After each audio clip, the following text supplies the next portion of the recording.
Bonsoir à tous, on va reprendre la tresse de Laetitia Colombani. Sarah, Montréal, Canada. Au début, le plan de Sarah a bien fonctionné. Elle a pris 2 semaines de congé pour l'opération. Il en fallait 3. Le médecin a pourtant insisté, une semaine d'hospitalisation suivie de 2 de repos complet, qu'elle a ramené à 1.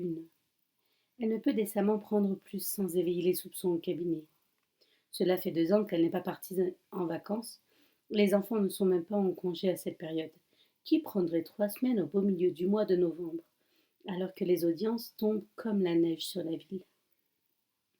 Elle n'a rien dit à personne, ni au bureau, ni à la maison.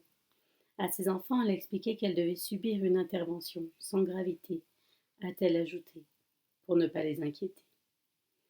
Elle s'est arrangée pour que les jumeaux soient chez leur père cette semaine-là et Anna chez le sien. Celle-ci a protesté, mais s'est finalement pliée à sa volonté. Sarah a précisé qu'il ne pourrait lui rendre visite à l'hôpital, prétendant que les enfants n'y étaient pas admis.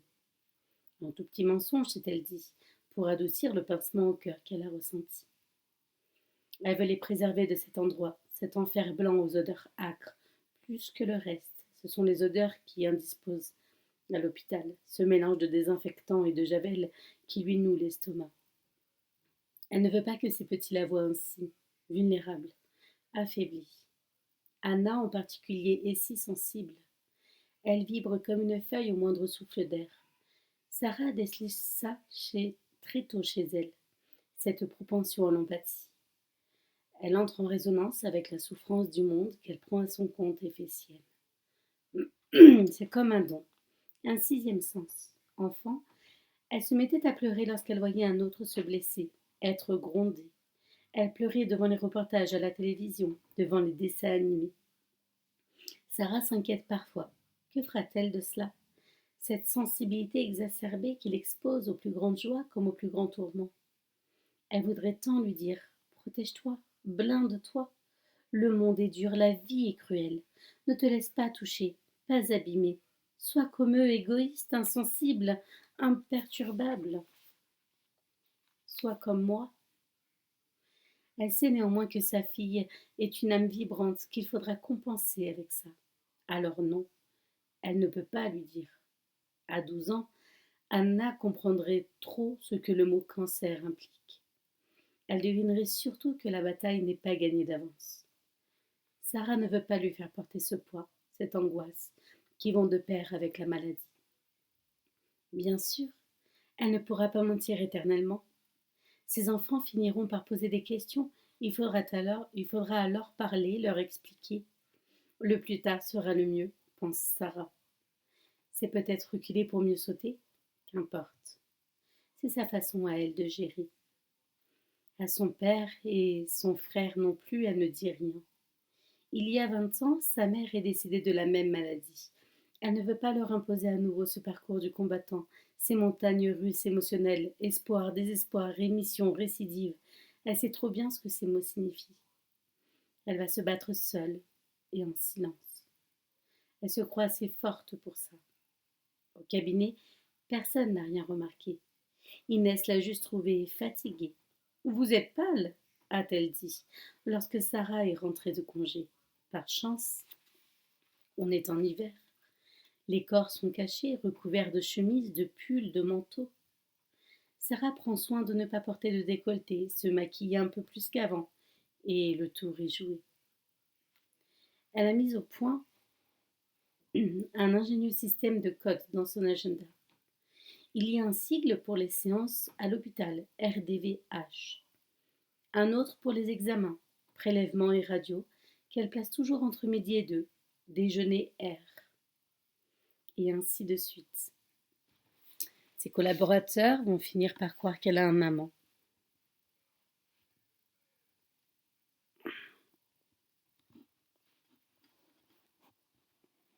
À dire vrai, cette pensée lui plaît. Elle se prend parfois à imaginer qu'elle va retrouver un homme à l'heure du déjeuner. Un homme solitaire dans une ville au bord de la mer. Ce serait si doux. Ses rêveries s'arrêtent là, la ramènent inexorablement à l'hôpital, aux soins, aux examens. Dans l'équipe des juniors, les discussions vont bon train. Elle est encore sortie aujourd'hui. Ah, hier, une partie de l'après-midi. Elle coupe son portable, oui.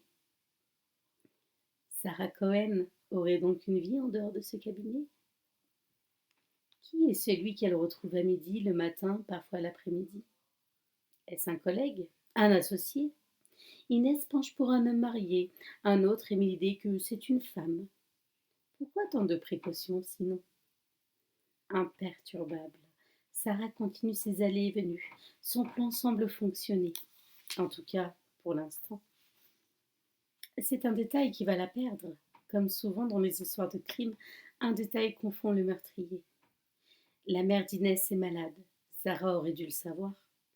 À bien y réfléchir, l'information lui a été communiquée, il y a longtemps, l'année passée. Sarah s'était dite navrée, et puis elle n'y avait plus pensé. La donnée s'était perdue dans les limbes de son cerveau débordé. Qui pourrait l'en blâmer? Elle a tant à penser. Si elle avait pris le temps de s'arrêter à la machine à café, de rôder dans les couloirs ou de s'asseoir pour déjeuner, ce qu'elle ne fait jamais, l'information lui serait revenue. Mais voilà, ses échanges avec les autres se limitent à l'essentiel, au strictement professionnel. Ce n'est ni du mépris ni de l'hostilité, plutôt un manque de temps et de disponibilité. Sarah ne livre rien de sa sphère privée et ne s'immisce pas dans celle des autres. À chacun son jardin secret. Dans un autre contexte, une autre vie, elle aurait pu tisser des liens avec ses collègues, peut-être même s'en faire des amis. Mais dans celle-ci, il n'y a pas d'espace autre que celui du travail. Avec ses collaborateurs, Sarah se montre toujours courtoise, familière, et ne l'est jamais. Inès est à son image. Elle ne se livre pas, ne s'épanche pas sur sa vie. C'est une qualité que Sarah apprécie. En elle, elle semble retrouver la jeune avocate qu'elle était jadis. C'est elle qui l'a choisie lors des entretiens d'embauche des collaborateurs juniors. Inès s'est révélée précise, travailleuse, d'une grande efficacité. Elle est la plus brillante de son groupe. Elle ira loin. Sarah le lui a dit un jour. Si elle sait s'en donner les moyens. Dans ces conditions, comment aurait-elle pu savoir qu'Inès emmènerait sa mère, précisément ce jour-là, passer un examen à l'hôpital? Bonsoir, merci pour les likes, c'est gentil. Sur la page de son agenda, Sarah a noté RDVH. H n'est ni un homme, ni Henri du service comptabilité, ni même Herbert, le jeune et beau collaborateur de l'équipe d'à côté, qui ressemble tant à ce célèbre acteur américain. Non, H est simplement le docteur Haddad, l'oncologue de Sarah, qui hélas n'a rien d'hollywoodien. Lorsqu'Inès a demandé la semaine précédente à prendre exceptionnellement sa journée, Sarah a acquiescé. Elle a noté l'information mentalement et puis l'a oubliée. Depuis quelque temps, certaines choses lui échappent. Son état de fatigue avancée en est sûrement la cause. Mais lance-toi, il n'y a pas de problème.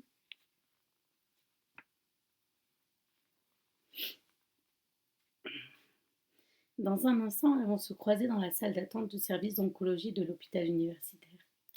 Une même expression de surprise se lira sur leur visage. Sarah restera sans voix. Pour se donner une contenance, Inès lui présentera sa mère. Voici Sarah Cohen, l'associée avec laquelle je travaille. Enchantée, madame. Sarah sera polie, ne laissera rien paraître de son trouble. Il ne faudra pas longtemps à Inès pour comprendre ce que sa bosse fait là, en plein milieu d'après-midi, par un jour de semaine, dans ce couloir du service d'oncologie des radios sous le bras. En un instant, tout s'écroulera. La liaison, l'homme marié, les déjeuners galants, les rendez-vous secrets, les 5 à 7 coquins. Sarah sera démasquée. Dans une tentative un peu vaine pour sauver la face, elle prétend qu'elle s'est trompée de salle et est venue voir une amie. Elle sait qu'Inès n'est pas dupe. Celle-ci va vite reconstituer le puzzle, son absence de 15 jours le mois précédent, qui a surpris tout le monde, les rendez-vous extérieurs qu'elle enchaîne depuis peu, son teint, sa maigreur, son malaise au tribunal, autant d'indices qui prennent des allures de preuves, de pièces à conviction. Sarah voudrait disparaître, se désintégrer, s'envoler comme ces super-héros au pouvoir prodigieux dont les jumeaux raffolent. Trop tard. Elle se sent idiote. Soudain, de trembler devant une collaboratrice junior, comme si elle était prise en faute. Elle a un cancer, ce n'est pas un crime. Et puis, elle n'a pas à se justifier auprès d'Inès. Elle ne lui doit rien, ni à elle, ni à personne. Pressée de rompre le silence inconfortable qui s'est installé, Sarah salue la jeune femme à sa mère et s'éloigne d'un pas, se voulant assurer. Tandis qu'elle regagne son taxi, une question la taraude. Que fera Inès de cette information? Va-t-elle la divulguer? Sarah est tentée de rebrousser chemin, de la rattraper dans les couloirs, la supplier de ne rien dire. Elle s'en défend pourtant. Ce serait admettre qu'elle est vulnérable, donner à Inès du pouvoir, un ascendant sur elle. Elle adopte une toute autre stratégie. Demain, en arrivant au bureau, elle va convoquer Inès et lui proposer de la seconder dans l'affaire Big Boulevard. Le dossier chaud du moment, pour le client le plus important du cabinet. Une promotion assurément, une offre inespérée que la jeune collaboratrice ne pourra refuser. Elle en sera flattée, redevable envers Sarah. Mieux que cela, elle en deviendra dépendante. Une habile façon d'acheter son silence, se dit-elle, de s'assurer sa loyauté. Inès est ambitieuse, elle comprendra qu'elle n'a pas intérêt à parler, à s'attirer les foudres de son associé. Sarah quitte l'hôpital, rassurée par le plan qu'elle vient d'élaborer. Il est presque parfait. Elle n'oublie qu'une chose, pourtant apprise durant ces années de métier. Lorsqu'on nage parmi les requins, mieux vaut ne pas saigner. Mon ouvrage avance lentement, comme une forêt qui pousse en silence. C'est une tâche exigeante que la mienne, une tâche que rien ne doit venir troubler. Je ne me sens pas seule pourtant, enfermée dans mon atelier. Je laisse parfois mes doigts à leur étrange balai et je songe à ces vies que je ne vivrai pas, à ces voyages que je n'ai jamais faits, à ces visages que je n'ai pas croisés. Je ne suis qu'un maillon de la chaîne, un maillon dérisoire, mais qu'importe. Il me semble que ma vie est là, devant ces 3 fils tendus devant moi, devant ces cheveux qui dansent tout au bout de mes doigts. Smita, village de Badlapur, Uttar Pradesh, en Inde. Nagarajan s'est endormi, allongé près de lui, Smita retient son souffle. La première heure de son sommeil est toujours agitée. Elle sait qu'elle doit attendre, si elle ne veut pas l'éveiller. Elle part cette nuit, elle l'a décidé. Ou plutôt la vie l'a décidé pour elle. Elle ne pensait pas mettre son projet si vite à exécution, mais l'occasion s'est présentée comme un cadeau du ciel. Souffrant d'un abcès à une dent, la femme de Brahman a dû s'absenter pour aller consulter le médecin du village le matin même. Smita était en train de vider le trou pestilentiel qui leur sert de latrine lorsqu'elle l'a vu quitter la maison. Elle n'a eu que quelques secondes pour prendre sa décision. Une telle opportunité ne se présenterait pas. Avec prudence, elle s'est glissée dans l'office près de la cuisine, a soulevé la jarre contenant les réserves de riz sous laquelle le couple range ses économies. Ce n'est pas du vol, s'est-elle dit. Juste un retour de ce qui m'est dû, un retour juste. Elle n'a pas prélevé que la somme exacte concédée au brahman, pas une roupie de plus. Non, elle n'a prélevé que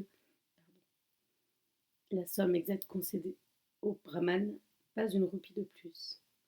L'idée de dérober ne serait-ce qu'une pièce à quelqu'un, si riche soit-il, va à l'encontre de tous ses principes, car alors Vishnu se montrerait furieux. Smita n'est pas une voleuse, elle préférerait mourir de faim que dérober un œuf. Elle a glissé l'argent sous son sari et s'est hâtée de rentrer chez elle. Fébrilement, elle a réuni quelques affaires, le strict minimum, il ne faut pas trop porter. Lalita et elle sont frêles, elles ne doivent pas se charger. Quelques vêtements et des vivres, du riz et des papadounes pour le voyage, préparés à la hâte pendant que Nagarajan était au champ. Smita sait qu'il ne le laissera pas partir. Ils n'ont pas reparlé de son projet. mais elle connaît sa position. Elle n'a d'autre choix que d'attendre la nuit pour mettre son plan à exécution, en priant pour que la femme de Brahman ne remarque rien d'ici là. À l'instant où elle s'apercevra de la disparition de l'argent, la vie de Smita sera menacée. Elle s'agenouille devant le petit autel consacré à Vishnu et prie pour implorer sa protection. Elle lui demande de veiller sur elle et sa fille pendant leur long voyage, ces 2000 kilomètres qu'elles vont parcourir à pied, en bus, en train, jusqu'à Chennai. Un voyage épuisant, dangereux, à l'issue incertaine. Smita sent un courant chaud la traverser, comme si soudain elle n'était plus seule, comme si des millions d'intouchables étaient agenouillés là, devant le petit autel, et priaient avec elle. Elle fait alors à Vishnu une promesse.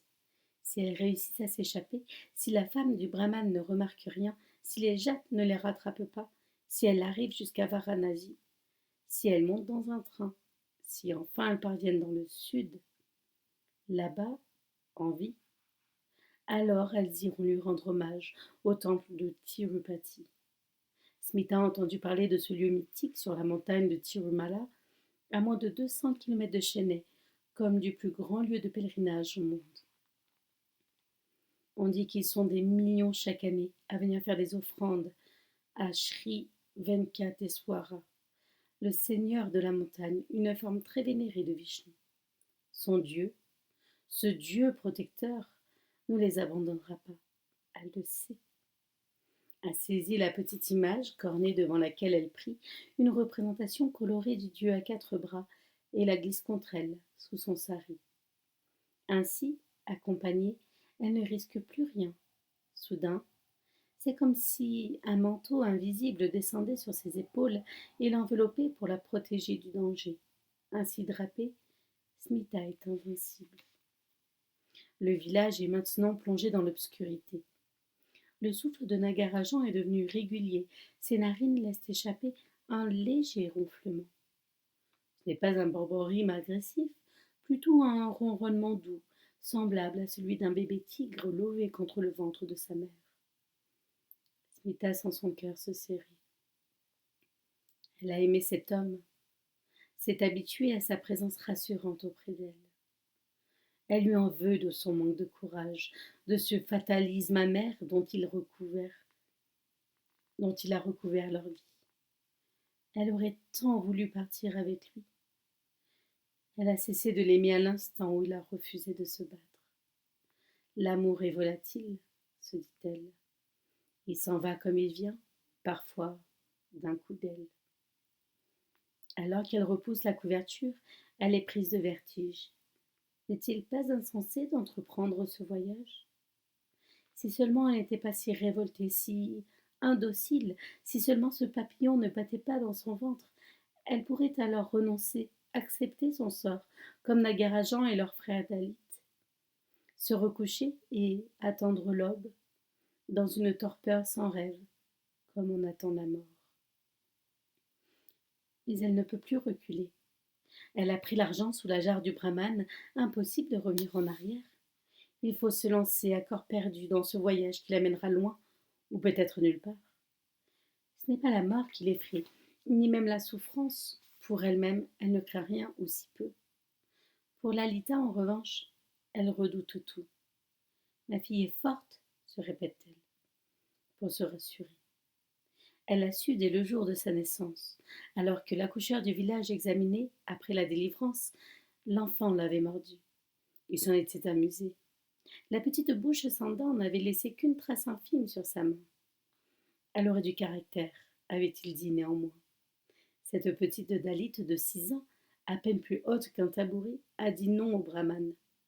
Au milieu de la classe, elle l'a regardé dans les yeux et lui a dit non. Pas besoin d'être bien né pour avoir du courage. Cette pensée donne la force à Smita. Non, elle n'abandonnera pas Lalita à la fange.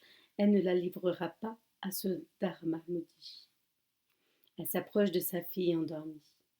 Le sommeil des enfants est un miracle, songe-t-elle. Celui de Lalita est si paisible qu'elle se sent coupable d'en arrêter le cours. Ses traits sont détendus, harmonieux, adorables. Lorsqu'elle dort, elle paraît plus jeune, un bébé presque, encore. Smita voudrait n'avoir jamais à faire cela, réveiller sa fille en pleine nuit pour fuir. L'enfant ne sait rien des desseins de sa mère. Elle ignore que ce soir, elle a vu son père pour la dernière fois. Smita l'envie de cette innocence. La fuite dans le sommeil, elle l'a perdue depuis longtemps. Ces nuits ne lui offrent plus rien qu'un abîme sans fond, des rêves aussi noirs que la fange qu'elle nettoie. Peut-être en sera-t-il autrement là-bas. Lalita dort serrée contre son unique poupée, un jouet reçu pour ses 5 ans, une petite reine des bandits, coiffée d'un foulard rouge à l'effigie de Fulan Devi. Smita lui raconte souvent l'histoire de cette femme de basse caste, mariée à l'âge de 11 ans, célèbre pour s'être rebellée contre son sort. À la tête d'une bande de dacoïtes, elle défendait les opprimés, attaquait les propriétaires aisés et violait les filles de castes inférieures sur leurs terres. Prenant aux riches pour donner aux pauvres, Prenant aux riches pour donner aux pauvres, elle était l'héroïne du peuple, considérée par certains comme un avatar de Durga, la déesse de la guerre.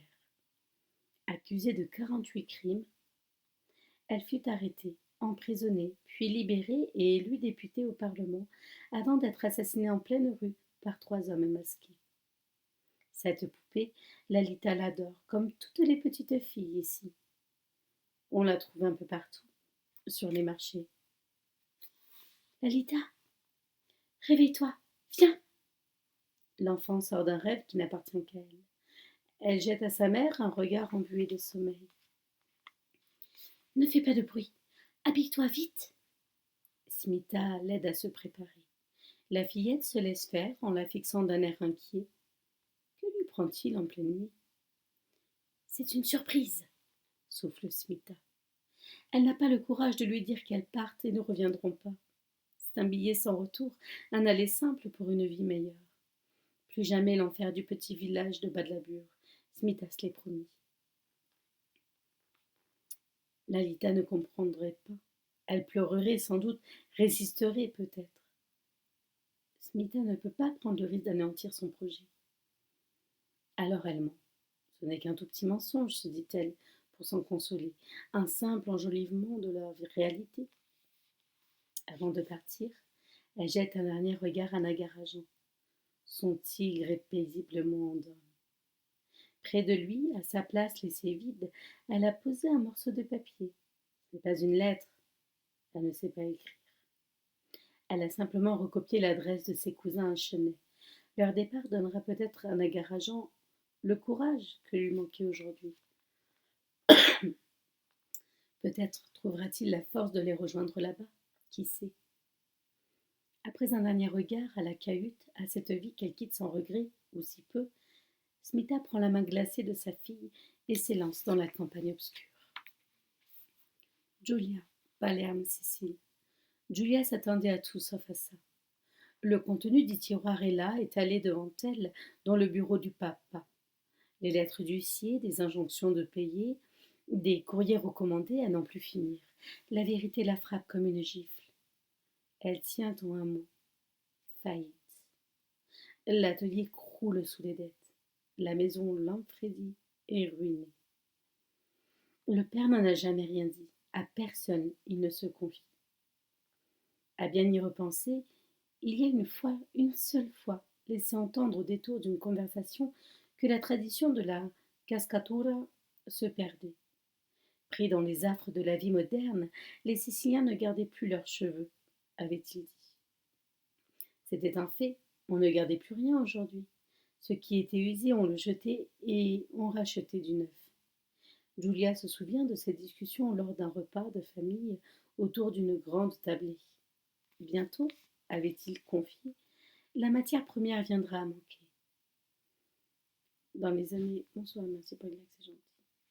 Dans les années 60, l'atelier Lamfredi comptait 15 concurrents à Palerme. Ils avaient tous fermé. Ils s'enorgueillissaient d'être le dernier.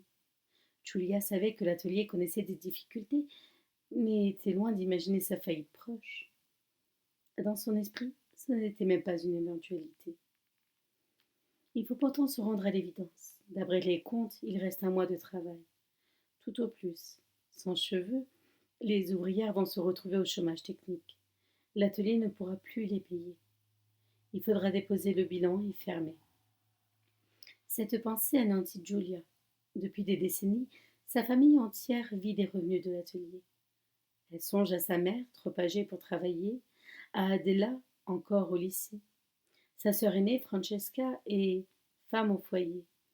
Elle a épousé un panier percé qui dilapide son salaire au jeu. Il n'est pas rare que le papa renfloue les comptes en fin du mois. Que vont-ils devenir? La maison familiale est hypothéquée, tous leurs biens vont être saisis. Quant aux ouvrières, elles vont se retrouver sans emploi. Le secteur est ultra spécialisé. Il n'existe plus d'ateliers comme le leur en Sicile, susceptibles de les réengager. Que vont-elles faire?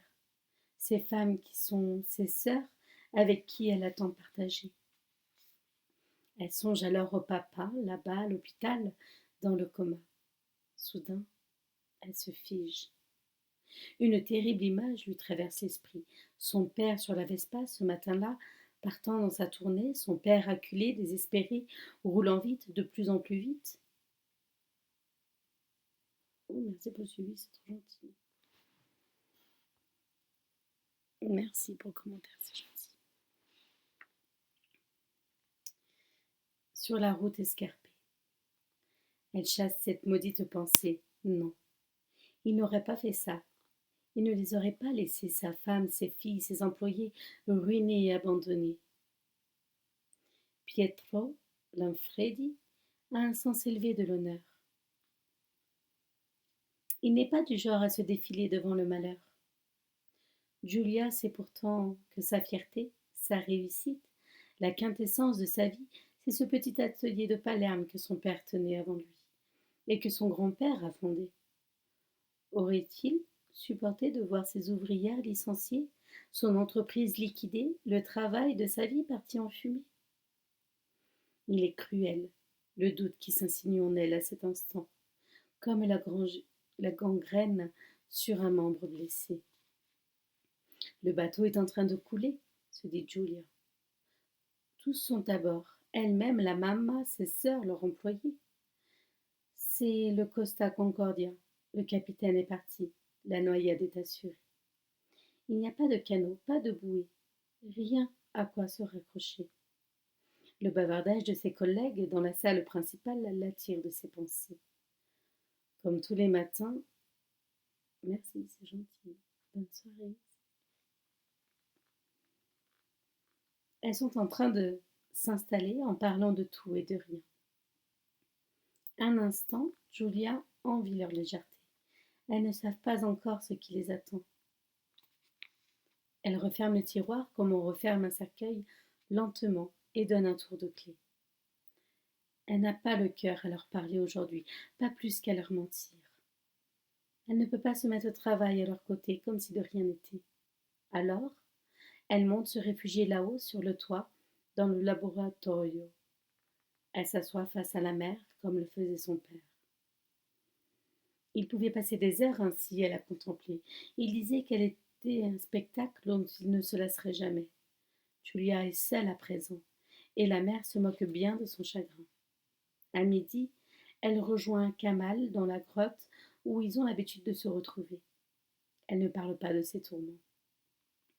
Noyer son chagrin dans le grain de sa chair, voilà ce qu'elle attend. Ils font l'amour, et le monde, un instant, lui paraît moins cruel. Kamal ne dit rien lorsqu'il la voit pleurer. Il l'embrasse et leurs baisers ont un goût d'eau salée. Le soir, Julia regagne la maison familiale, prétextant une migraine qu'elle monte s'enfermer dans sa chambre et s'enfouit sous les draps. Cette nuit-là, son sommeil est peuplé d'étranges visions. L'atelier de son père démembré, la maison vidée, vendue, sa mère hagarde, les ouvrières à la rue, les mèches de la cascatura dispersées, jetées dans la mer, une mer entière de cheveux déchaînés. Julia se tourne et se retourne. Elle ne veut plus y penser, mais les images reviennent inlassablement, comme un rêve obsédant dont elle ne parvient pas à se libérer, un disque infernal lui imposant sa musique macabre. L'aube la délivre enfin de ses tourments. Elle se lève avec l'impression de n'avoir pas dormi, nauséeuse, la tête dans un étau. Elle a les pieds glacés. C'est un pan bourdonne. Bonsoir Sacha, merci, c'est gentil. Elle titube jusqu'à la salle de bain. Une douche chaude ou glacée va la sortir de ce cauchemar, espère-t-elle, réveiller son corps épuisé. Elle s'avance vers la baignoire et s'arrête. Il y a une araignée tout au fond. C'est une petite araignée avec un corps fin et des pattes graciles comme autant de points de dentelle.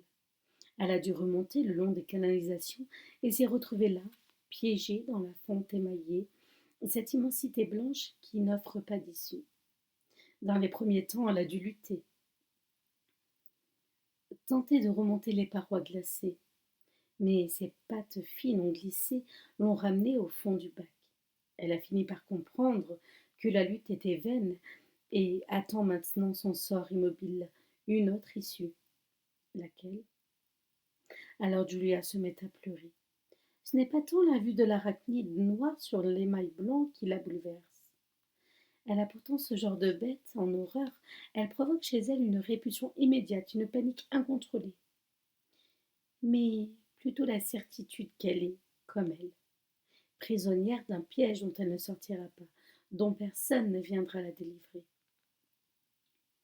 Elle est tentée de regagner son lit et s'y enfouir pour ne plus en sortir. Disparaître, c'est une perspective douce, presque attrayante. Elle ne sait que faire de tout ce chagrin, cette vague immense qui la submerge. Un jour, enfant, elle avait failli se noyer lors d'une baignade en famille à San Vito lo Capo. La mer, d'habitude si calme à cet endroit, était étrangement agitée. Une vague plus forte que les autres l'avait fauchée pendant quelques secondes. Elle avait été coupée du monde, roulée dans l'écume. Sa bouche s'était emplie de sable, elle s'en souvient encore, de minuscules gravillons mêlés à des cailloux. L'espace d'un instant, elle n'avait plus su où était le ciel ni le sol, les contours du réel s'étaient effacés. La force du courant l'avait attirée vers le fond, aussi sûrement que si quelqu'un avait saisi son pied. Dans cet état de demi-conscience qui accompagne les chutes et les accidents, ces instants où la réalité va plus vite que la pensée, elle avait cru qu'elle ne remonterait pas, que c'en était fini pour elle. Elle s'était presque résignée. La main de son père l'avait alors agrippée, tirée vers la surface. Elle était revenue à elle, surprise, choquée et vivante. Cette vague-là, hélas, ne la verra pas remonter. Le sort s'acharne sur les Lanfredi, songe Julia, tel ce séisme qui a fait trembler plusieurs fois le cœur de l'Italie, au même endroit. L'accident de son père les a durement ébranlés. La mort de l'atelier va les achever. Sarah, Montréal, Canada. Sarah le sent. Au cabinet, quelque chose a changé. C'est indéfinissable, ténu, quasi imperceptible, mais c'est là. C'est d'abord un regard, une inflexion dans la voix quand on la salue, une façon un peu trop appuyée de prendre de ses nouvelles, ou au contraire de ne rien demander. C'est ensuite un ton un peu gêné, une manière de la regarder.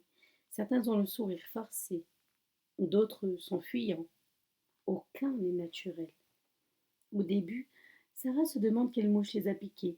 Y a-t-il quoi que ce soit d'inconvenant dans sa tenue, un détail qu'elle aurait négligé? Elle est pourtant tirée à 4 épingles, comme toujours. Elle se souvient, lorsqu'elle était enfant, de cette maîtresse d'école, arrivée un jour tenant un sac poubelle. Elle l'avait posé sur le bureau d'un geste naturel, avant de réaliser qu'elle venait de jeter son sac à main aux ordures en partant de chez elle. Elle avait ainsi voyagé jusqu'à l'école sans rien remarquer. Bien sûr, les enfants s'étaient esclaffés. Aujourd'hui, pourtant, la mise de Sarah est parfaite. Elle la détaille longuement dans le miroir des toilettes. À part ses traits fatigués et cette maigreur qu'elle parvient à cacher, le mal est indécelable. Alors, pourquoi cette réserve, inconnue d'elle auparavant, dans ses rapports avec les autres? Une étrange distance s'est installée, insidieusement, depuis quelques jours, une distance qui n'est pas de son fait. Il suffit d'un mot de sa secrétaire, un mot seulement. Sarah comprend. Je suis désolée, lui dit-elle tout bas, avec un regard navré. L'espace un instant seulement. Sarah se demande de quoi elle parle. Y a-t-il eu une catastrophe, un attentat dont elle n'était alertée? Une tempête imprévue, un accident, un décès? Elle ne met pas longtemps à réaliser qu'il s'agit d'elle-même. Oui, c'est bien elle la victime, la blessée, l'endeuillée. Sarah reste bouche bée. Si la secrétaire sait, tout le monde est au courant. Inès a parlé. Elle a rompu leur pacte du jour au lendemain sans prévenir. Elle a révélé son secret. La nouvelle s'est répandue dans le cabinet comme une étincelle sur de la poudre. Elle a longé les couloirs, envahi les bureaux, s'est diffusée dans les salles de réunion, à la cafétéria, jusqu'à parvenir au dernier étage, tout en haut de la hiérarchie, auprès de Johnson. Inès, en qui Sarah croyait. Inès, qu'elle a elle-même choisi et recrutée. Inès qui lui sourit tous les matins, avec qui elle partage ses dossiers. Inès qu'elle a pris sous son aile. Inès, oui, Inès vient de la poignarder de la façon la plus abjecte qui soit. Tout quoque mi fili. Elle a confié leur secret à la personne la plus susceptible de le divulguer.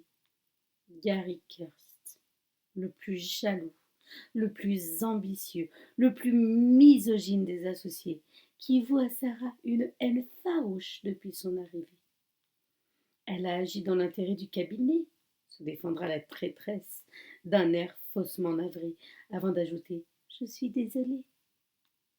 Sarah ne croit pas une seconde à ses regrets. Elle aurait dû se méfier. Inès est fine. Elle est politique, selon l'expression consacrée, un mot élégant pour dire fourbe, pour dire qui va dans le sens des puissants. Un mot qui signifie qui n'a pas peur des coups bas. Inès ira loin, oui, Sarah l'avait dit un jour, si elle sait s'en donner les moyens. Elle est allée voir Kirst par acquis de conscience pour lui confier que Sarah commet des erreurs dans le dossier qu'elles sont en train de gérer. Le dossier Bill Gouvard aux enjeux financiers cruciaux pour l'avenir du cabinet.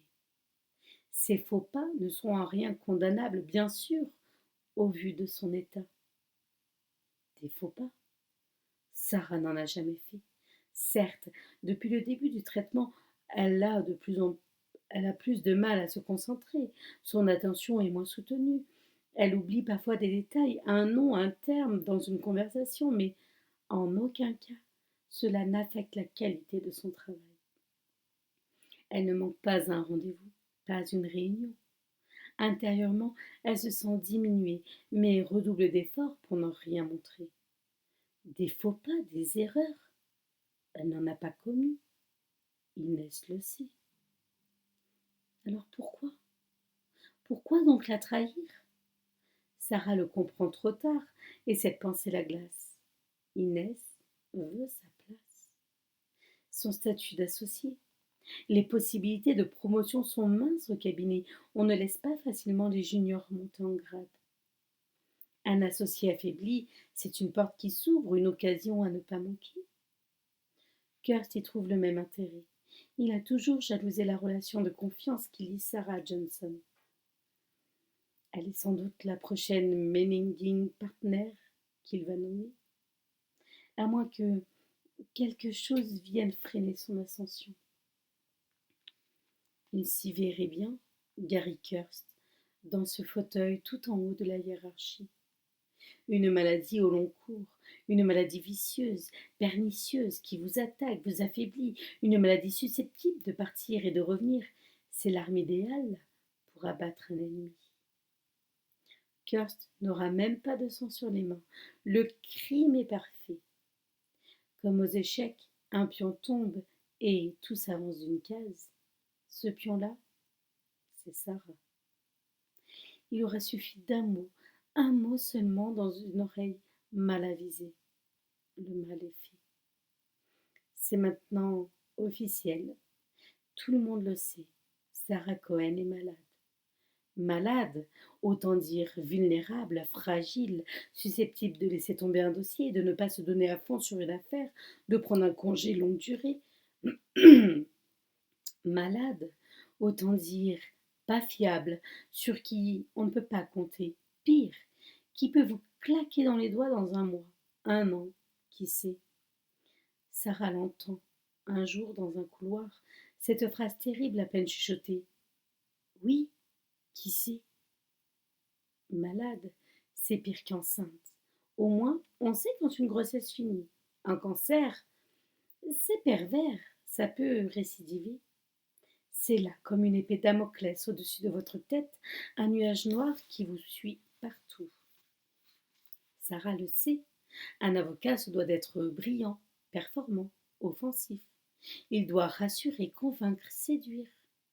Dans un grand cabinet d'affaires comme Johnson & Lockwood, des millions sont en jeu. Elle imagine les questions que tous doivent se poser. Bonsoir, merci pour les likes, c'est gentil. Va-t-on pouvoir continuer à miser sur elle? À lui confier des dossiers importants, des affaires qui prendront des années? Sera-t-elle seulement là quand il faudra les plaider? Les nuits blanches, les week-ends de travail, sera-t-elle encore capable de les concéder? En aura-t-elle seulement la force? Dans son bureau, là-haut, Johnson l'a convoquée. Il semble contrarié. Il aurait aimé qu'elle vienne lui parler, apprendre la nouvelle de sa bouche. Ils ont toujours eu une relation de confiance. Pourquoi n'a-t-elle rien dit? Sarah remarque pour la première fois que le ton de sa voix lui déplaît. Cet air condescendant, faussement paternaliste qu'il prend avec elle, et qu'à bien y réfléchir, il a toujours pris, elle le vomit. Elle aimerait répondre qu'il s'agit de son corps, de sa santé, que rien ne l'oblige à l'en tenir informé. S'il lui reste encore un espace de liberté, c'est celui-là, celui de ne pas en parler. Elle pourrait lui dire d'aller se faire foutre, avec son air de fausse inquiétude. Elle sait très bien ce qui le taraude. Ce n'est ni de savoir comment elle va, ni comment elle se sent, ni même si elle sera encore là dans un an. Non, tout ce qui l'intéresse, c'est de savoir si elle sera capable, oui, capable de traiter ses fichus dossiers comme avant. En un mot, d'être performante. Bien sûr, Sarah ne dit rien de tout cela.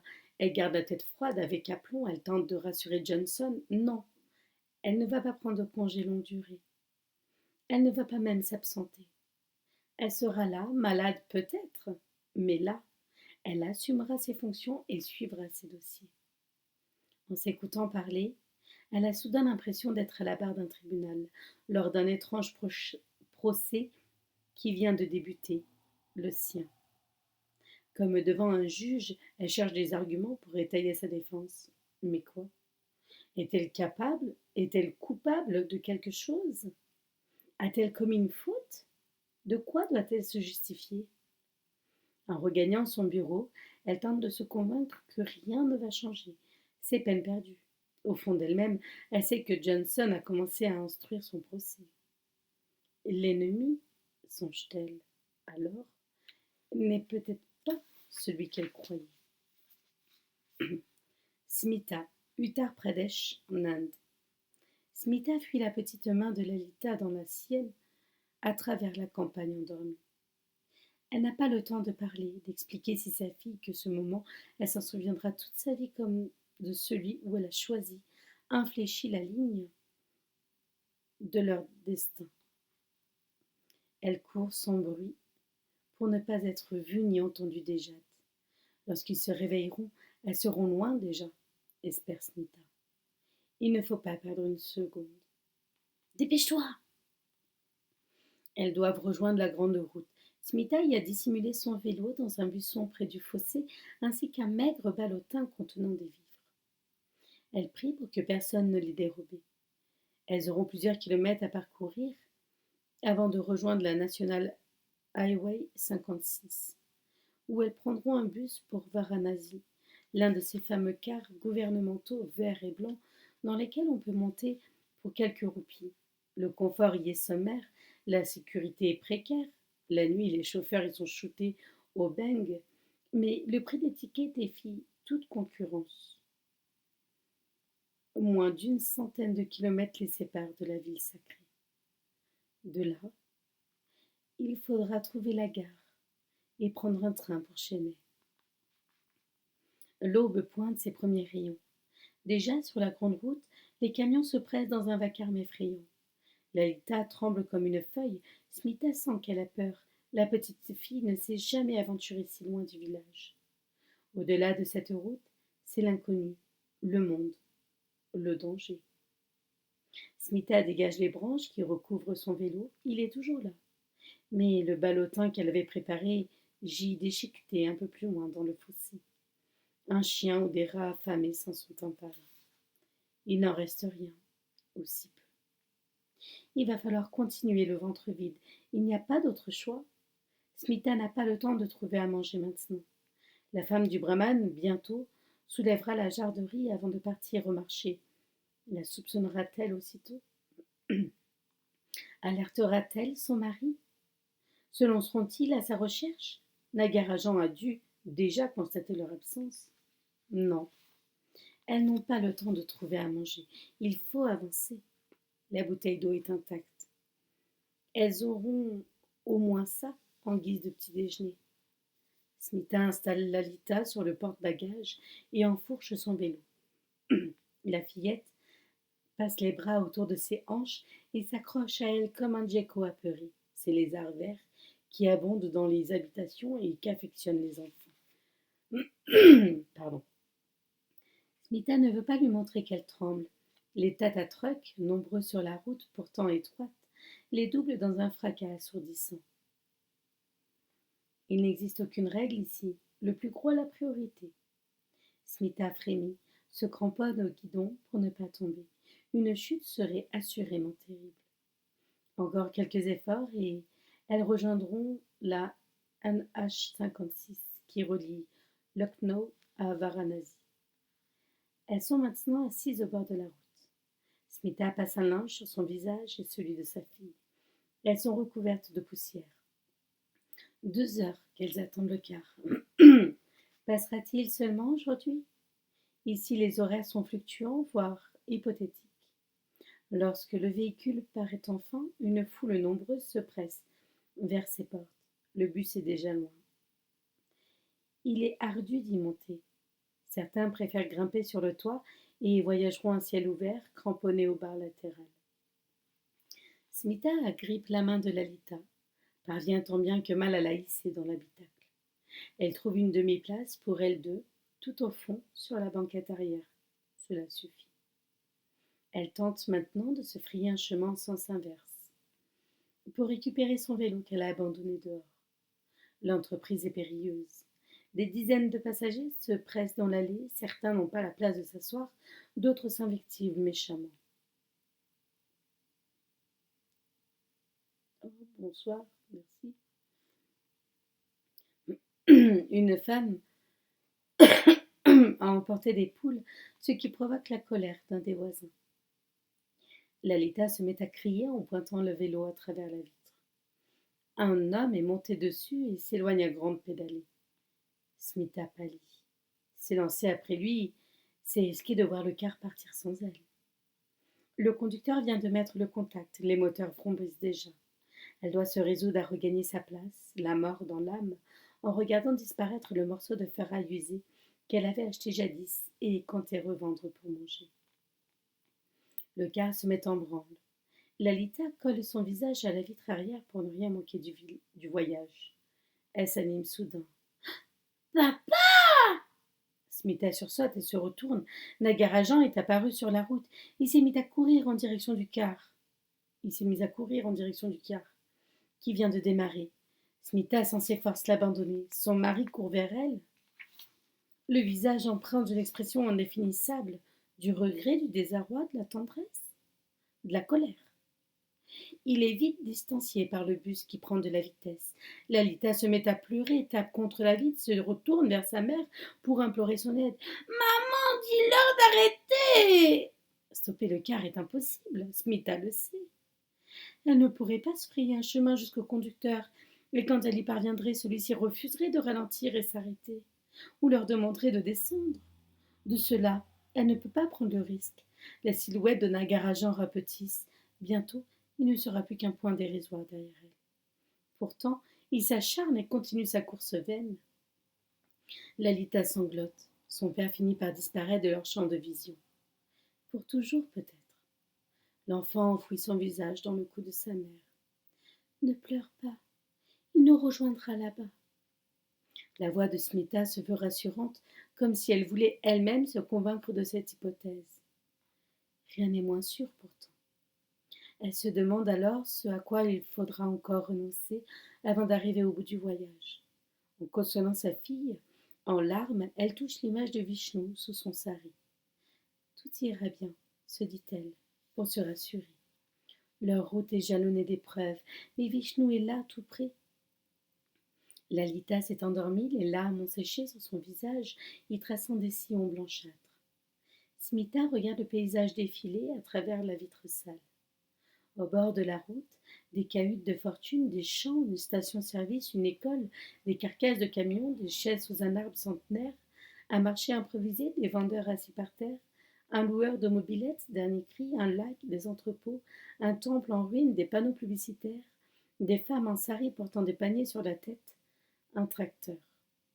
Elle se dit que l'Inde tout entière se trouve là, au bord de cette route, dans un chaos sans nom où se mêlent indifféremment l'ancien et le moderne, le pur et l'impur, le profane et le sacré. Avec 3 heures de retard, un camion embourbé a bloqué la circulation, le car parvient enfin à la gare routière de Varanasi. Il vomit aussitôt son chargement d'hommes, femmes, enfants, valises, poules, et tout ce que les passagers sont parvenus à entasser au-dessus, en dessous et entre eux.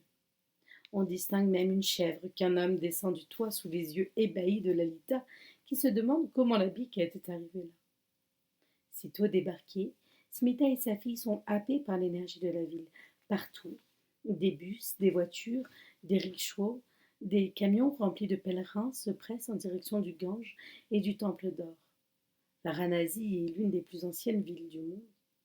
On y vient se purifier, se recueillir, se marier, mais aussi incinérer ses proches et parfois y mourir. Sur les Ghats, ces rives recouvertes de marches descendant jusqu'au Ganga Mama, comme on l'appelle ici, se côtoient la mort et la vie, jour et nuit, dans un incessant balai. Lalita n'a jamais rien vu de semblable. Smita lui a souvent parlé de cette ville comme d'un lieu de pèlerinage où ses parents l'avaient amenée enfant. Ils avaient accompli ensemble le Panchartirthi Yatra, périple consistant à se baigner à 5 endroits du fleuve sacré dans un ordre précis. Ils avaient achevé leur visite par des bénédictions au temple d'or, comme le veut la coutume. Smita suivait ses parents et ses frères, et elle se laissait guider. Elle avait retiré du voyage une impression forte, un souvenir tenace. Le Ghat de Manikarnika, l'un de ceux consacrés de la crémation des morts, l'avait particulièrement marquée. Elle se souvient encore de l'embrasement du bûcher sur lequel on distinguait le corps d'une vieille femme. Selon la tradition, elle avait été lavée dans le Gange, puis séchée avant d'être brûlée. Smita avait regardé avec effroi les premières flammes lécher le corps, puis l'engloutir voracement dans un crépitement infernal.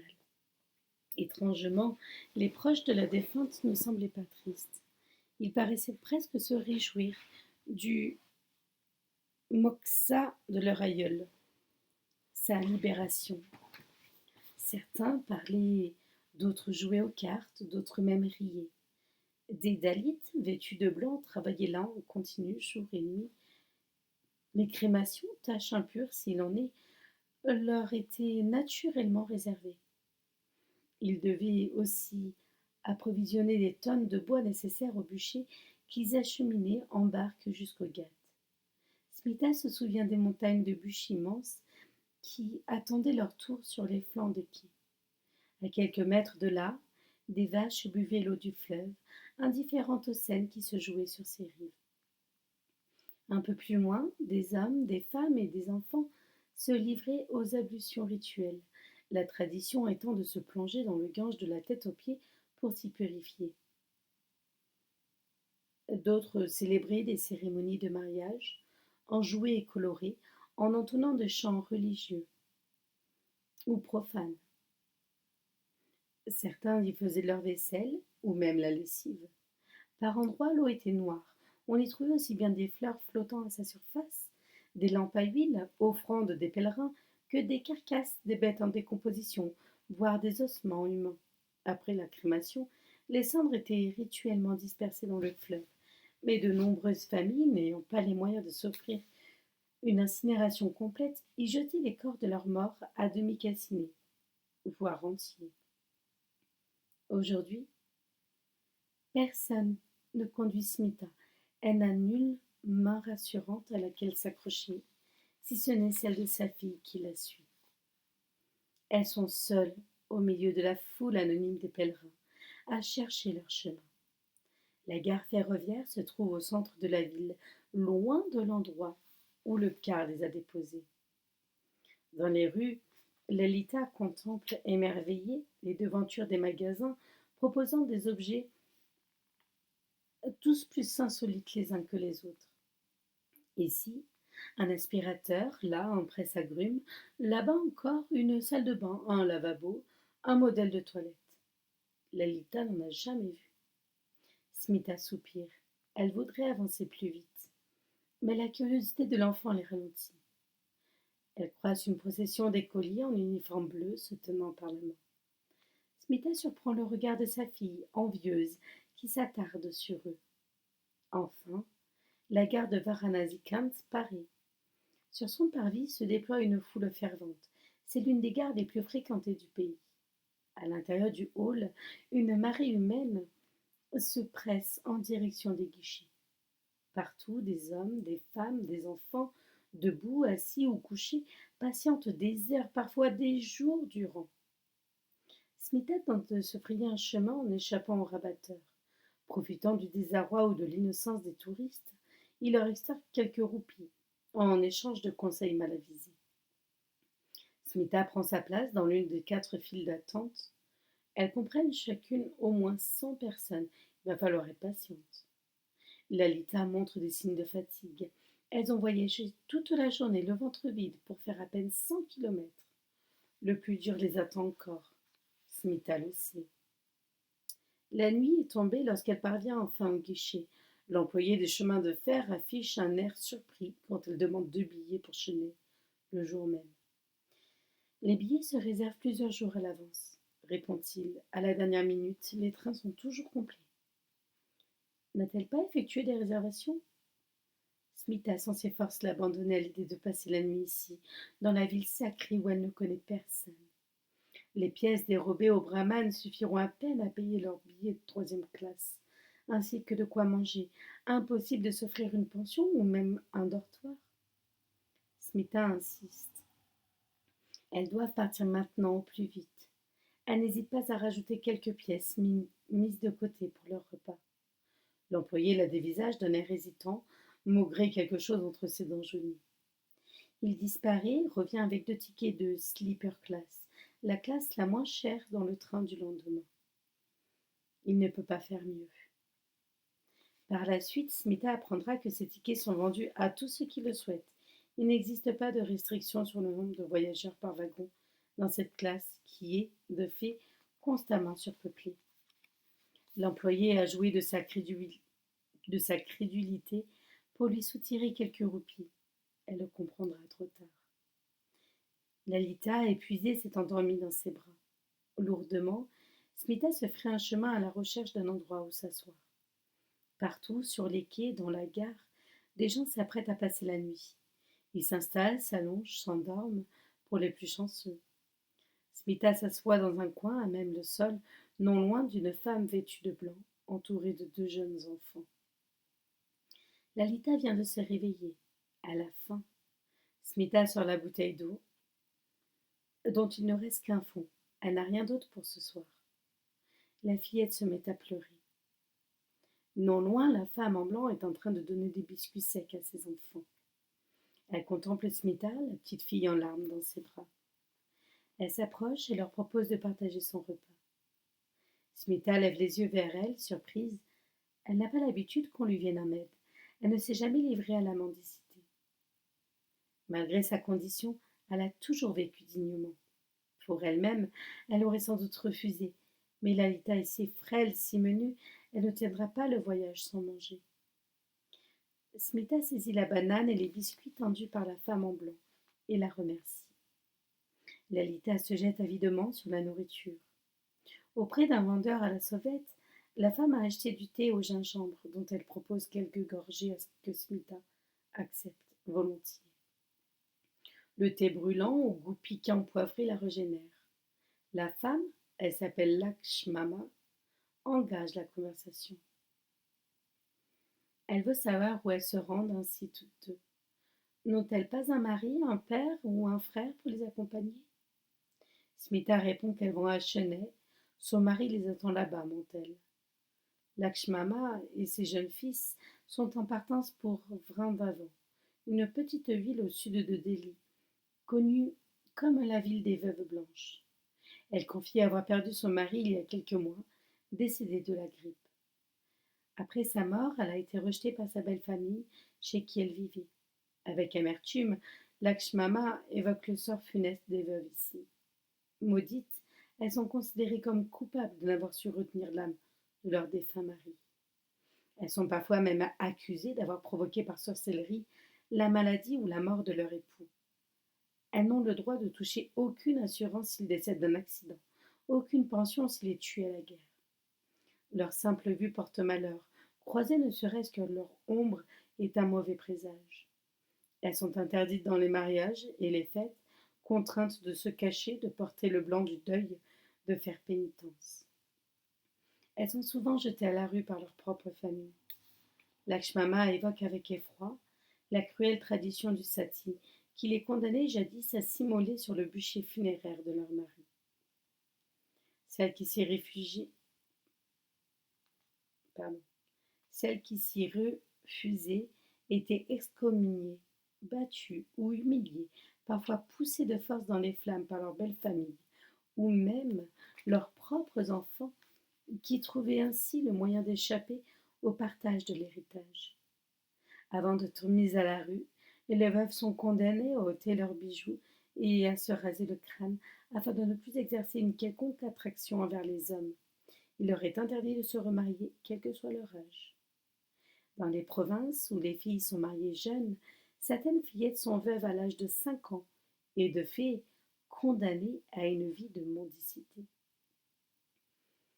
C'est ainsi, quand on n'a plus de mari, on n'a plus rien, soupire-t-elle. Smita le sait. Une femme n'a pas de bien propre. Tout appartient à son époux. En se mariant, elle lui donne tout. En le perdant, elle cesse d'exister. Lakshmama ne possède plus rien, à part un bijou qu'elle est parvenue à dissimuler sous son sari, offert par ses parents pour son mariage. Elle se souvient de ce jour faste où, ornée de riches parures, elle avait été conduite au temple par sa famille en liesse pour célébrer ses noces. Elle était entrée dans le mariage avec somptuosité. Elle en sortait dans un total dénuement. Elle aurait préféré que son mari l'abandonne, avoue-t-elle, ou la répudie. Au moins, la société ne l'aurait pas reléguée au rang de paria.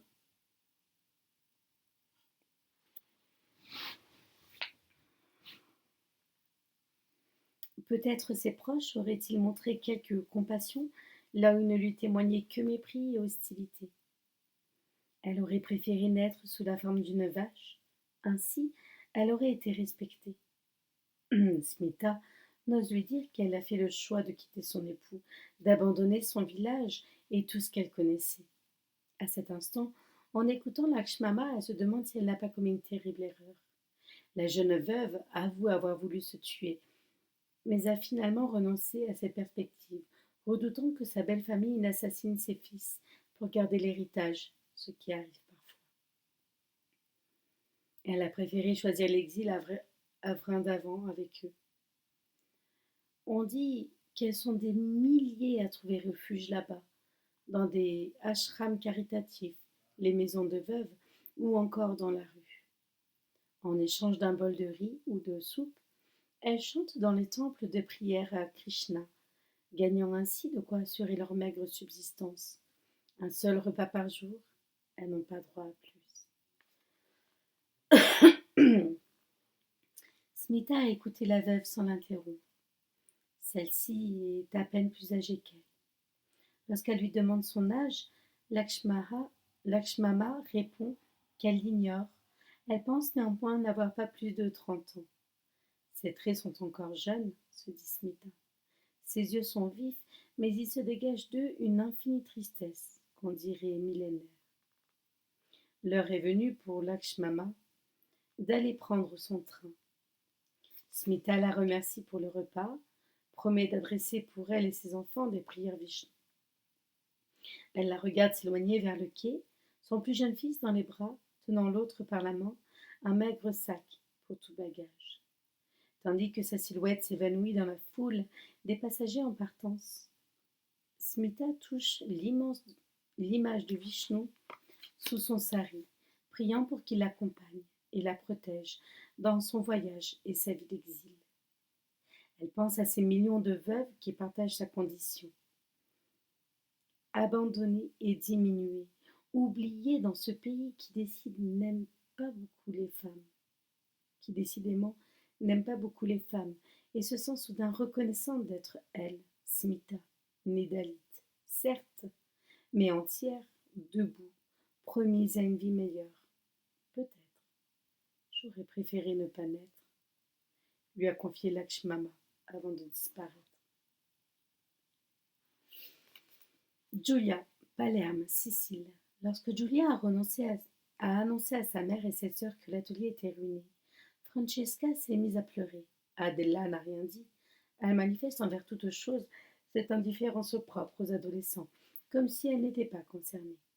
La mamma est restée silencieuse avant de s'effondrer. Elle est si pieuse, d'ordinaire si dévote, a accusé le ciel de s'acharner contre eux. D'abord son mari, maintenant leur atelier. Quel crime ont-ils commis? Quel péché pour mériter ce châtiment? Que vont devenir ces enfants? Adela est encore au lycée, Francesca est si mal mariée. Elle peine à subvenir aux besoins de ses petits. Quant à Giulia, elle ne connaît que cela, le métier que son père lui a appris. Ce père qui n'est même pas là aujourd'hui. La maman passe de longues heures à pleurer, cette nuit-là, sur son mari, sur ses filles, sur cette maison qu'on va leur enlever, sur elle-même. Elle ne pleure jamais. Au premier rayon de l'aube, elle est prise d'une idée. Gino Battagliola est amoureux de Giulia depuis des années. Il rêve de l'épouser. Ce n'est un secret pour personne. Sa famille a de l'argent, des salons de coiffure à travers le pays. Ses parents ont toujours témoigné une sincère amitié au Lanfredi. Peut-être accepterait-il de racheter l'hypothèque de la maison familiale. Cela ne permettrait pas de sauver l'atelier, mais au moins de conserver un toit. Ses filles seraient à l'abri. Oui, ce mariage les sauverait, pense la maman. Lorsqu'elle fait part de cette idée à Giulia, celle-ci la rejette violemment. Elle ne sera jamais la femme de Gino Battagliola. Elle préfère encore dormir dans la rue. L'homme n'est pas désagréable, elle n'a rien à lui reprocher, mais il est fade et sans saveur. Elle le voit souvent à l'atelier, avec son allure dégingandée et son épi dans les cheveux. Il ressemble à l'un des personnages un peu ridicules de cette comédie que son père aimait tant. Ai mostri de Dino Rossi. C'est un bon parti, reprend la mère. Gino est gentil, il a de l'argent. Giulia ne manquerait de rien, assurément. De rien, sauf de l'essentiel, répond-elle. Bonsoir, merci pour les likes, c'est gentil. Elle refuse de se soumettre, de s'enfermer dans une cage aux barreaux bien lustrés. Elle ne veut pas d'une vie de convenance d'apparence. D'autres l'ont fait, dit la maman, et Julia sait qu'elle dit vrai. Sa mère a été heureuse dans le mariage, alors qu'elle n'avait pas vraiment choisi son premier. Toujours fille à 30 ans, elle avait fini par accepter la proposition de Pietro Lanfredi, qui la courtisait. L'amour était venu avec le temps. Malgré son tempérament colérique, le père de Julia était un homme bon, qui avait su gagner ses sentiments. Il en serait peut-être ainsi pour elle également. Julia monte s'enfermer dans sa chambre. Elle ne peut se résoudre à ce choix. La peau de Kamal est brûlante. Elle ne veut rien d'autre que cela. Elle refuse de se glisser dans un lit froid entre des draps glacés, comme l'héroïne de ce roman sarde qui l'a bouleversée. Le Malle di Pietre, désespérant d'aimer un jour l'homme qu'elle a épousé. Elle erre dans les rues, à la recherche de son amant perdu. Julia ne veut pas d'une existence désincarnée. Elle se souvient des paroles de la nonne. Fais ce que tu veux, mia cara, mais surtout, ne te marie pas. Quelle autre issue pourtant? Va-t-elle accepter que sa mère et ses sœurs se retrouvent à la rue? La vie est cruelle, se dit-elle, de faire ainsi peser sur ses épaules, ses seules épaules, le poids de sa famille entière. Ce jour-là, elle n'a pas le courage d'aller retrouver Kamal qui l'attend. Sans trop savoir pourquoi, elle marche jusqu'à la petite église que son père aimait tant. Elle tressaille, réalisant qu'elle commence à parler de lui au passé. Il est toujours vivant, se reprend-elle. Elle, qui ne prie jamais, a besoin de se recueillir aujourd'hui. À cette heure de la journée, la chapelle est déserte. Il règne à l'intérieur une ambiance feutrée et silencieuse qui donne l'impression d'être hors du monde, ou au contraire, en son cœur. Est-ce la fraîcheur, l'odeur vague de l'encens, l'écho ténu des pas sur la pierre? Julia retient son souffle. Enfant, déjà, elle se sentait émue à l'entrée des églises, comme si elle pénétrait un territoire sacré, mystérieux, chargé de siècles d'âmes. Quelques bougies sont là, perpétuellement allumées. Elle se demande qui trouve le temps d'entretenir, au milieu de l'agitation du monde, ces petites flammes éphémères. Elle glisse une pièce dans la boîte réservée au denier de l'église. Elle saisit un cierge qu'elle place sur le présentoir près des autres. Elle allume et ferme les yeux.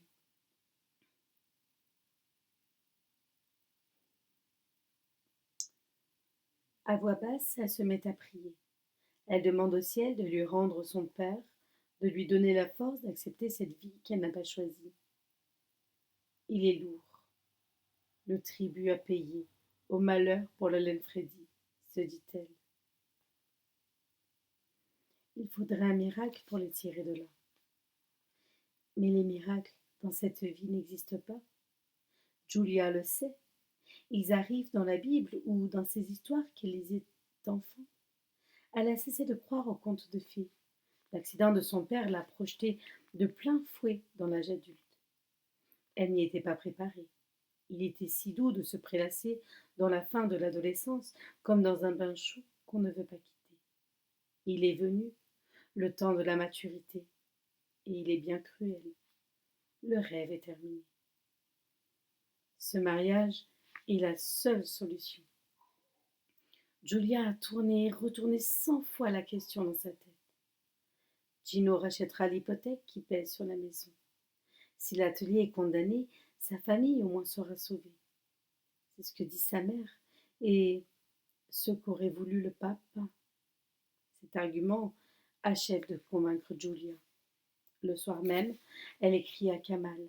Sur le papier, les mots seront moins cruels, pense-t-elle. Dans sa lettre, elle lui explique pour l'atelier, pour la menace qui pèse sur sa famille. Elle lui dit qu'elle va se marier. Après tout, ils ne se sont rien promis. Elle n'a jamais envisagé son avenir avec lui, n'a pas imaginé que cette relation puisse durer. Ils n'ont ni la même culture, ni le même Dieu, ni les mêmes traditions. Pourtant, leur peau s'accorde si bien. Le corps de Kamal s'emboîte si parfaitement au sien. Près de lui, Julia se sent plus vivante qu'elle ne jamais été. Elle est, elle est troublée par ce désir violent qui la tenaille, la tient éveillée la nuit, la fait se lever frissonnante tous les matins et retourner chaque jour près de lui. Cet homme qu'elle vient de rencontrer, dont elle ne sait rien ou si peu, la trouble comme personne ne l'a jamais troublée. Ce n'est pas de l'amour, se dit-elle, en tentant de s'en persuader. C'est autre chose. Il faut y renoncer. Cette lettre, elle ne sait même pas où l'envoyer. Elle ignore l'endroit où il vit. Il partage une chambre avec un autre ouvrier, lui a-t-il dit une fois, dans un quartier de la périphérie. Qu'importe. Julia va la déposer dans la grotte où ils ont l'habitude de se retrouver. Elle la laisse sous un coquillage près du rocher où tant de fois elles se sont enlacées. Leur histoire s'achève là, se dit-elle, un peu par accident, comme elle a commencé. Cette nuit-là, Julia ne dort pas. Le sommeil, elle l'a perdu au fond du tiroir dans le bureau du pape. Elle regarde les heures s'engrainer. Ses nuits sont blanches, angoissantes, comme si le jour n'allait plus se lever. Elle n'a même pas la force de lire. Elle reste immobile comme une pierre, prisonnière de l'obscurité. Elle va devoir annoncer la fermeture de l'atelier aux ouvrières. Elle sait que c'est à elle de le faire. Elle ne peut compter ni sur ses sœurs ni sur sa mère. Ces femmes, qui sont plus que ses collègues, ses amies, elle va devoir les renvoyer. Il n'y a rien pour apaiser leur peine, juste les larmes amères à partager. Elle sait ce que l'atelier représente pour chacune d'elles. Certaines y ont passé toute leur vie. Que va devenir la nonne là? Qui voudra les réengager? Alessia, Gina, Alda ont plus de 50 ans, un âge critique pour le marché de l'emploi. Que va faire Agnès, seule, avec ses enfants depuis que son mari l'a quittée? Et Federica, qui n'a plus ses parents pour l'aider? Ce moment, Julia a tenté de le repousser, comme on dit faire une opération que l'on sait par avance douloureuse. Il faut s'y résoudre pourtant. Demain, je dois leur parler, se dit-elle. Cette pensée l'anéantit et la tient éveillée. C'est vers 2 heures du matin que la chose se produit. Un caillou jeté à sa fenêtre en pleine nuit. Julia tressaille, sort de la torpeur dans laquelle elle a fini par sombrer. Un deuxième impact retentit. Elle s'approche de la vitre. Kamal est là, dans la rue en bas. Il a les yeux levés vers elle, sa lettre à la main. Il l'appelle. Julia, descends, je dois te parler. Julia lui fait signe de se taire. Elle craint que sa mère ne s'éveille ou les voisins. Ils ont le sommeil léger. Mais Kamal ne bouge pas. Il insiste. Il veut lui parler. Julia finit par s'habiller. Elle descend à la hâte, le rejoint dans la rue. Tu es fou, lui dit-elle. Tu es fou de venir ici. C'est alors que le miracle se produit. Sarah, Montréal, Canada. Ça commence de manière insidieuse. C'est d'abord une réunion à laquelle on oublie de la convier. On ne voulait pas te déranger, dira plus tard l'associé concernée. C'est ensuite un dossier dont on évite de lui parler. En ce moment, tu as assez à penser. Autant de formules qui fleurent la compassion, on y croirait presque. Des égards, Sarah n'en veut pas. Elle veut continuer à travailler, être considérée comme avant. Elle refuse qu'on la ménage. Elle le sent pourtant depuis quelque temps. On l'implique moins dans la vie du cabinet, dans les décisions à prendre, dans la gestion des dossiers. Il y a des choses qu'on oublie de lui dire, des questions qu'on va poser à d'autres. Depuis l'annonce de sa maladie, Kirst a pris du galon au sein du cabinet. Sarah le voit plus souvent parler avec Johnson et rire à ses plaisanteries, l'accompagner à ses déjeuners. Inès, quant à elle, prend des initiatives, de plus en plus de liberté dans les dossiers qu'elle traite, sans consulter Sarah. Lorsque celle-ci la rappelle à l'ordre, La junior rétorque d'un air faussement navré qu'elle n'était pas là ou pas disponible, c'est-à-dire à l'hôpital. Elle profite de ses absences pour prendre les décisions à sa place, intervenir dans les réunions. Elle s'est beaucoup rapprochée de Kirst récemment, s'est même mise à fumer dans le seul but, pense Sarah, de partager les pots de cigarettes de son nouveau mentor. On ne sait jamais s'il y avait là quelques promotions à glaner. À l'hôpital, Sarah a démarré son traitement. Malgré l'avis de l'oncologue, elle refuse de prendre des jours de congé. S'absenter, c'est laisser sa place, abandonner son territoire. Le jeu est trop risqué. Elle doit tenir coûte que coûte. Elle se lève chaque matin, courageusement, pour aller travailler. Elle ne laissera pas le cancer lui prendre ce qu'elle a mis des années à construire. Elle va se battre bec et ongles pour garder son emprise. Pour garder son empire. Cette seule pensée la tient debout, lui donne la force, le cran, l'énergie dont elle a besoin. L'oncologue l'a pourtant averti, le traitement sera lourd et plus encore ses effets secondaires. Il en a établi une liste exhaustive, dans un tableau qu'il lui a donné, précisant à quel moment elle aura des nausées, quelles conséquences pour ses cheveux, ses ongles, ses sourcils, sa peau, ses mains, ses pieds. Ce qui l'attend jour après jour pendant ces mois de cure. Sarah est repartie avec une dizaine d'ordonnances, une pour chaque effet à contrecarrer. Ce qu'il n'a pas dit, c'est que personne n'a évoqué, c'est cet effet plus indésirable encore que le syndrome main-pied, plus terrible que les nausées ou ce brouillard cognitif dans lequel parfois elle est plongée. Cet effet auquel elle n'était pas préparée et qu'aucune ordonnance ne viendra soigner, c'est l'exclusion qui va de pair avec la maladie, cette lente et douloureuse mise à l'écart dont elle est devenue l'objet. Au début, Sarah ne veut pas mettre de mots sur ce qui se passe au cabinet. Elle préfère ignorer les oublis de ses collègues et cette indifférence nouvelle dans les yeux de Johnson. À dire vrai, le terme est mal choisi, c'est plutôt une forme de distance, un étrange refroidissement de leur échange. Il faut plusieurs semaines de rendez-vous auxquels on ne l'a pas conviée, de réunions où elle n'est pas invitée, de dossiers qu'on ne lui a pas donnés, de clients qu'on ne lui a pas présentés, pour qu'enfin elle en ait la certitude. On est en train de l'écarter. Cette violence porte un nom qu'elle a du mal à prononcer. Discrimination. Un terme qu'elle a 100 fois entendu lors de ses procès, à qui ne l'a jamais vraiment concernée. Du moins le croyait-elle. Elle en connaît pourtant par cœur la définition. Toute, toute distinction opérée entre les personnes en raison de leur origine, de leur sexe, de leur situation de famille, de leur grossesse, de leur apparence physique, de leur patronyme, de leur état de santé, de leur handicap, de leurs caractéristiques génétiques, de leurs mœurs, de leur orientation ou identité sexuelle, de leur âge, de leurs opinions politiques, de leurs activités syndicales, de leur appartenance ou de leur non-appartenance, vraie ou supposée, à une ethnie, une nation, une race ou une religion déterminée. Le terme est parfois associé à celui de stigmate, tel que le sociologue Erving Goffman le définit, attribut qui rend l'individu différent de la catégorie dans laquelle on voudrait le classer. Un individu qui en est affligé est donc un stigmatisé qui s'oppose aux autres que Goffman appelle les normaux.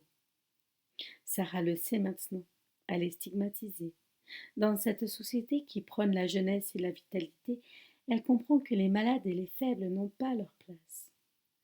Elle, qui appartenait au monde des puissants, est en train de basculer, de changer de camp. Quel recours contre cela? Contre la maladie, elle sait comment lutter. Elle a des armes de traitement, des médecins à ses côtés. Mais contre l'exclusion, quel remède? On est en train de la pousser lentement vers la sortie, de l'enfermer dans un placard. Que peut-elle faire pour inverser sa trajectoire? Se battre? Oui, mais comment? Assigner Johnson et Lockwood pour discrimination?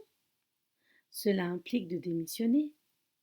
Si elle part, Elle n'aura aucune aide, ne bénéficiera d'aucune protection sociale. Retrouver du travail ailleurs?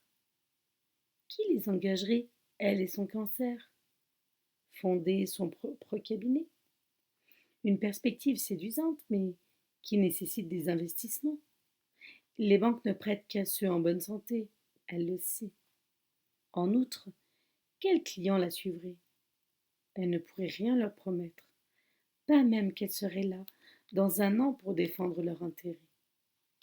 Elle se souvient de cette affaire terrible, il y a quelques années, cette femme défendue par l'un de ses collègues qui travaillait comme secrétaire dans un cabinet médical. Se plaignant de douleurs à la tête, elle s'était confiée au médecin qui l'employait. Il l'avait alors auscultée. Après lui avoir fait passer un examen, il l'avait convoquée le soir même pour lui signifier son licenciement. Elle avait un cancer.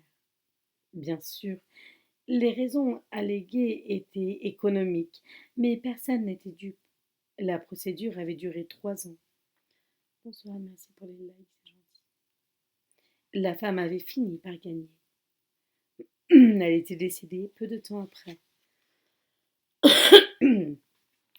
La violence qui frappe Sarah est plus douloureuse. Elle ne dit pas son nom. Elle est plus insidieuse et par là même délicate à prouver. Pourtant, elle est réelle. Un matin de janvier, Johnson la convoque dans son bureau, là-haut. Thank you very much pour la rose. Thank you very much pour la rose. Il prend de ses nouvelles, l'air faussement affecté. Sarah va bien, merci. En chimio, oui. Il évoque alors son cousin éloigné, traité pour un cancer il y a 20 ans, qui est en pleine forme aujourd'hui. Sarah s'en fout de toutes ces guérisons qu'on lui sort à tout va, qu'on lui jette au visage comme des os à ronger. Cela ne change rien pour elle. Elle voudrait lui répondre que sa mère en est morte, qu'elle-même est malade comme un chien, que sa fausse compassion, il peut se la garder. Il ne sait pas ce que c'est d'avoir des aftes dans la bouche au point de ne pas pouvoir manger, de sentir vos pieds si brûlants qu'à la fin de la journée, vous ne pouvez plus marcher, d'être tellement épuisé que le moindre escalier vous semble insurmontable. Derrière ces beaux airs de pitié, il se moque de savoir que dans quelques semaines, vous n'aurez plus de cheveux, que votre corps est tellement maigre que dans la glace il vous effraie, que vous avez même peur de tout, peur de souffrir, peur de mourir, que la nuit vous ne dormez plus, que vous vomissez 3 fois par jour, que certains matins vous doutez de pouvoir seulement tenir debout. Qu'il aille donc se faire foutre avec sa bonne conscience. Et son cousin aussi. Comme toujours, Sarah reste polie. Johnson en arrive au sujet. Dans le dossier Bill Gouvard, il veut lui adjoindre un associé. Sarah en reste bouche bée. Elle met quelques instants avant de protester. Bill Gouvard est son client. Pardon. Petite poussière dans la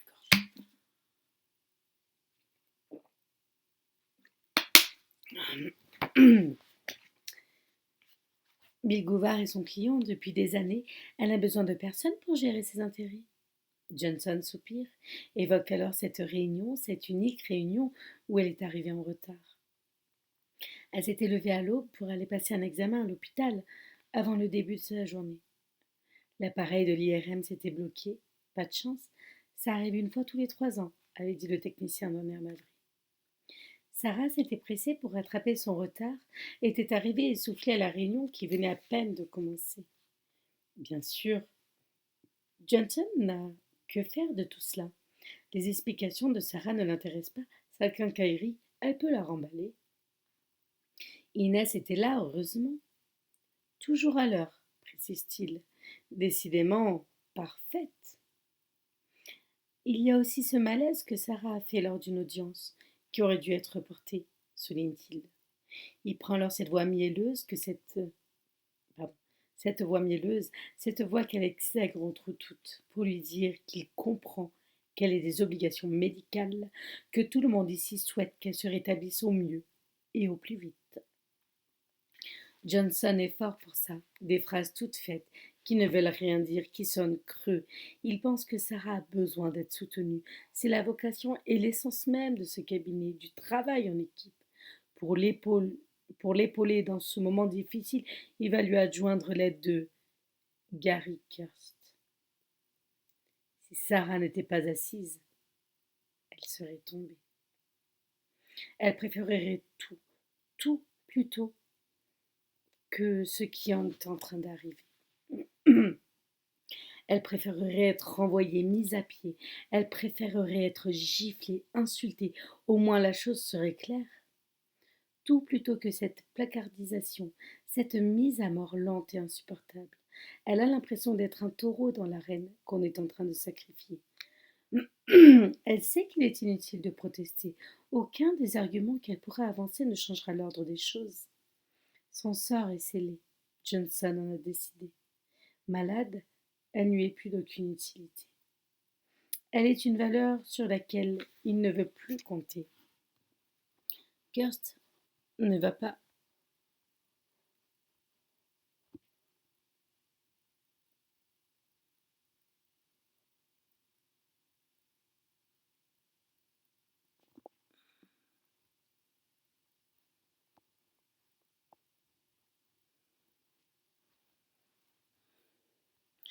Ne va pas.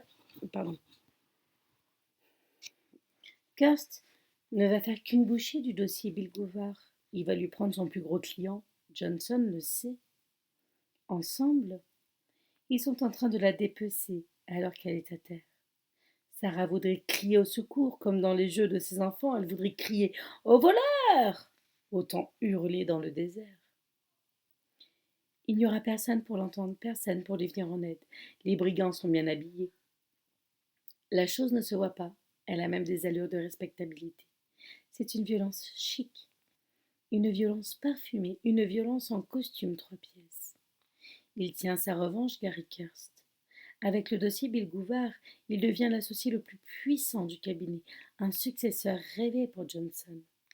Il n'est pas malade, lui, pas affaibli. Il est même au sommet de sa forme, comme un vampire repu de sang des autres.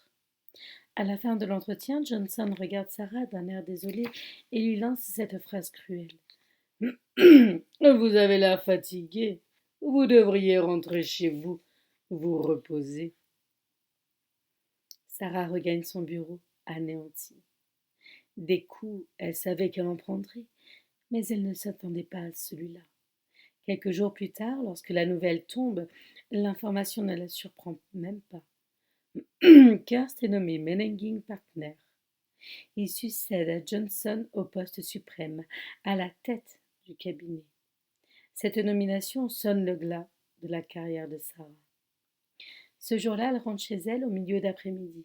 C'est une heure qu'elle ne connaît pas. Une heure de sa maison vide. Tout y est silencieux.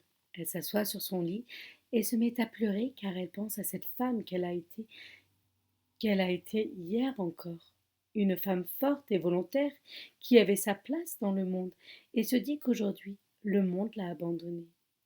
Il n'y a plus rien, alors, qui s'oppose à sa chute.